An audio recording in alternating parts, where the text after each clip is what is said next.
Good evening all of you. मैं सिट्टू कुमार, मैं अपने चैनल सिट्टू नॉलेज पॉइंट में आप सभी का स्वागत करता हूं। आज मैं बहुत ही वीवीआई क्वेश्चन में बताऊंगा और इससे पहले मैं बताऊंगा कि आप वीडियो को स्किप ना करें, पूरे अंत तक बने रहें। चलिए, आज है चक्रवृद्धि ब्याज।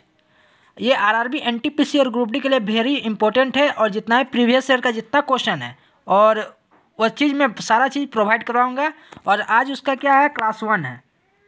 चलिए आगे अब हम लोग सीआई का मतलब होता है कि कंपाउंड इंटरेस्ट। कंपाउंड इंटरेस्ट का मतलब होता है चक्रवृद्धि ब्याज, और चक्रवृद्धि ब्याज उससे कहा जाता है जो साल भर में, यानी कि साल भर, दूसरा साल में भी, तीसरा साल में भी इस लोगों का ब्याज जो होता है असमान होता है।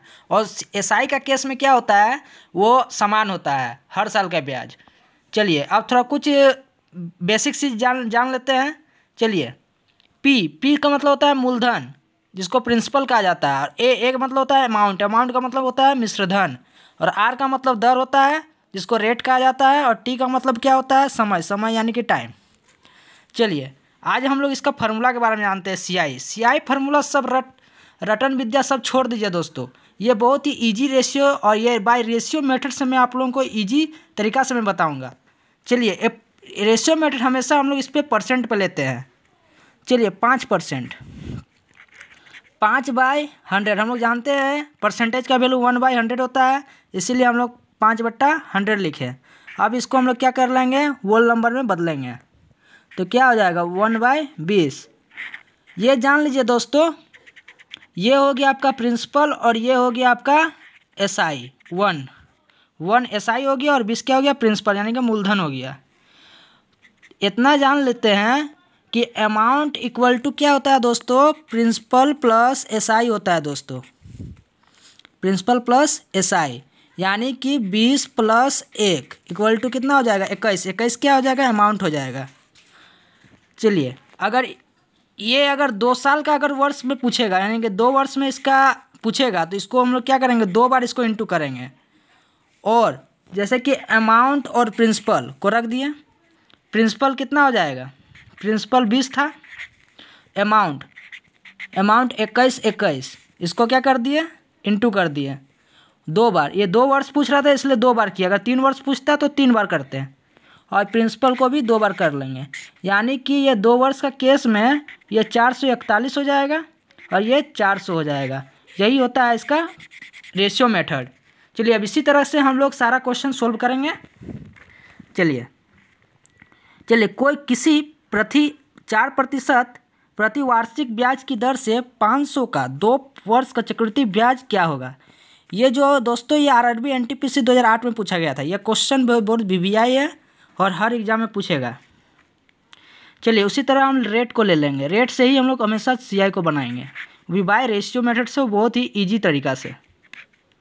1/25। तो ये क्या था आपका प्रिंसिपल और ये क्या था, एसआई था।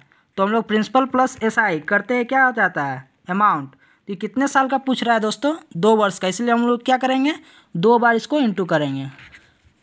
26 और 25 को रख देंगे, ऊपर अमाउंट और इस नीचे 25 के ऊपर प्रिंसिपल। ये दोनों का वैल्यू दिया हुआ था, तो 2 वर्ष का पूछ रहा है दोस्तों, इसलिए 2 बार हम इसको इंटू करेंगे। 26 का स्क्वायर कितना होता है, 676, और 25 का स्क्वायर 625। अब ये दोस्तों समझ जाइए, सीआई इक्वल टू क्या होता है दोस्तों, अमाउंट माइनस प्रिंसिपल होता है। CI equal to amount minus principal, यानी कि ये दोनों को घटाएंगे तो कितना हो जाएगा, 51 हो जाएगा। यानी कि सीआई हम लोग का क्या निकल गया, 51। चलिए, यानी कि हमको 51 का ना वैल्यू पूछ रहा था दोस्तों, और हमको 51 यानी कि सीआई का वैल्यू पूछ रहा था, तो 51 का वैल्यू निकालना था। तो अब हमको क्या पूछ रहा है, अब ये प्रिंसिपल का वैल्यू मूलधन दिया हुआ था, तो प्रिंसिपल का वैल्यू मेरा क्या था, 625। तो 625 का वैल्यू कितना था, 500। तो चलिए इसको काट लेते हैं, ये 5 बार में जाएगा, ये 4 बार में जाएगा, तो कितना हो जाएगा, 204/5। इसका जो आंसर आएगा 40.80 रुपया, यानी कि सीआई कितना हो जाएगा, 40.80 रुपीज़ होगा। ठीक है, चलिए अब नेक्स्ट क्वेश्चन सोल्व करते हैं। चलिए उसी प्रकार 10 वर्षों का 10,000 पर 10% वार्षिक दर से 3 वर्षों का, यहाँ 2 वर्ष का था इसलिए इसको 2 बार इंटू किए, तो उसी प्रकार हम लोग 3 वर्ष का रहेगा तो इसको 3 बार इंटू करेंगे अमाउंट और प्रिंसिपल को। चलिए उसी प्रकार 10% को ले लेंगे, 1/10 हो गया, जोड़ेंगे तो क्या हो जाएगा दोस्तों 11 और 10 हो जाएगा ना।